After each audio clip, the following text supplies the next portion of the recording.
تعالوا نعمل أسرع حلا ب3 مكونات بس. وقبل ما نبدأ ما ننساش نصلي على النبي عليه أفضل الصلاة والسلام ونحط اللايك والاشتراك. يلا بينا. في البداية هنجيب بسكوت شاي ونرصه في الطبقة الأولى زي ما احنا شايفين مع بعض، وبعدين هنبدأ نجهز الطبقة التانية. هنكسر البسكوت بنفس الطريقة. بعد كده هنبدأ نجهز صوص الشوكولاتة.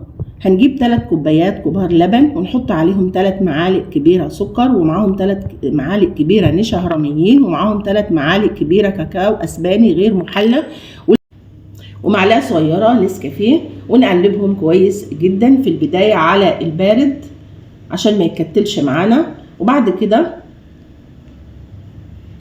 هنرفعه على نار متوسطة مع التقليب المستمر. وبعد كده هنضيف معلقة كبيرة زبدة ونستمر في التقليب. بعد كده هنحط شوية شوكولات شيبس عشان نعزز الطعم، ونستمر في التقليب لحد ما القوام يتقل معانا بنفس الصورة.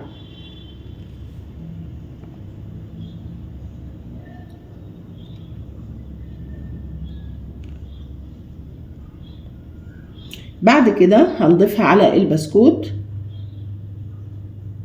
ونقلبها بنفس الصورة.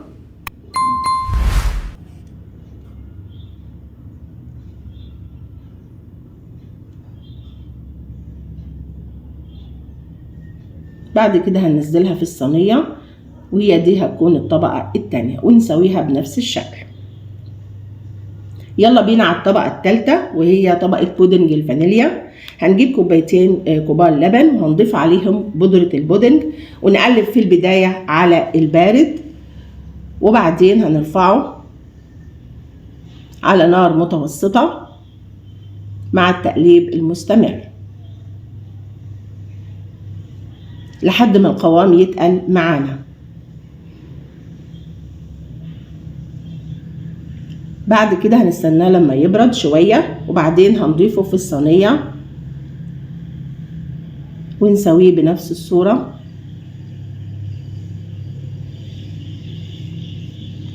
بعد كده لتزيين الوش انا بشرت شوكولاتة بنفس الطريقة عشان تدينا شكل حلو.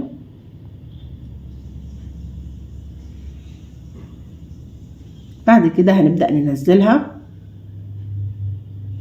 في وش الصينية بنفس الصورة.